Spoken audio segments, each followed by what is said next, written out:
It was a Wednesday evening, and the golden light of the setting sun streamed into my small kitchen. I had just finished chopping onions when I heard the sound of sneakers shuffling against the wooden floor behind me. Without turning around, I smiled. "Hey, Daniel," I said, keeping my focus on the simmering pot. "You're early today." Daniel, my best friend's 16-year-old son, had been spending a lot of time at my place lately. His mom, Sarah, had been working double shifts at the hospital, and she'd asked me to keep an eye on him after school.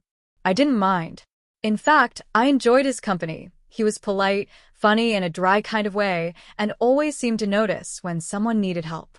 "I didn't have practice today," Daniel replied, setting his backpack down by the dining table. "Coach canceled." I stirred the pot and inhaled the scent of garlic and herbs. "Well, you came at the perfect time. Dinner's almost ready." For a while, the only sounds were the gentle bubbling of the sauce and the faint hum of the refrigerator. I could feel him lingering nearby, not rushing off to the couch or his usual spot by the window. There was a kind of weight in the air, the kind that tells you someone has something on their mind. Finally, Daniel spoke. "Can I ask you something?" I turned to look at him. His brows were slightly furrowed, and his eyes darted away from mine before settling back. "Of course," I said, resting the wooden spoon on the counter. "What's up?" He hesitated for a long moment, chewing at the inside of his cheek. "Do you think people can really change? Like, for real?" The question caught me off guard. It wasn't the kind of thing most 16-year-olds asked between homework and dinner. I leaned against the counter, crossing my arms. "That's a big question," I said softly. "What made you think about that?" Daniel shrugged, but I could see the tightness in his shoulders. "Just stuff." I waited, giving him space. I'd learned that with teenagers, pushing too hard only made them retreat. Eventually, he spoke again. "My dad's been trying to talk to me lately," he said. "You know, after everything." I nodded. I knew a little about everything. Daniel's dad had left when he was 10, moving across the country and disappearing from his life almost completely. Now, after years of silence, he was suddenly reaching out. "And I don't know if I should even give him a chance," Daniel continued. "He says he's changed, that he wants to be there for me now. But can people really change?" I took a slow breath. "Daniel, I think people can change. But it's not easy, and it's not quick.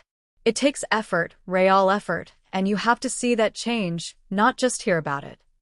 He nodded slowly, looking down at his hands. "I'm just scared I'll get my hopes up and he'll disappear again." My heart ached for him. "That's a fair fear," I said. "You don't have to forgive him right away. You can take your time. Let him prove himself to you." He was quiet for a while, then said, "Sarah says I should be careful, but she also says holding on to anger can hurt more than letting it go." "She's a wise woman," I said with a small smile. The timer on the oven beeped, breaking the heaviness of the moment.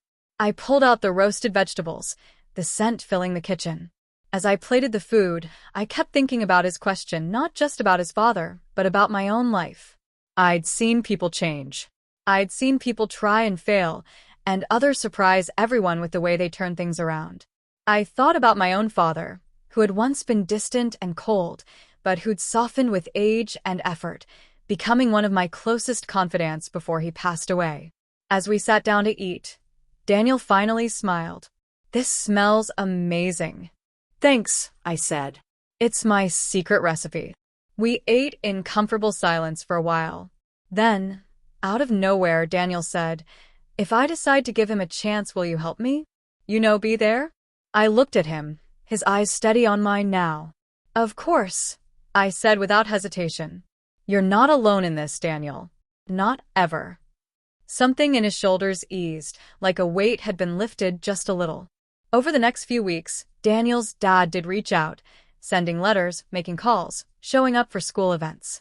And every time Daniel wasn't sure what to do or how to feel, we talked about it over dinner. Some nights he was hopeful.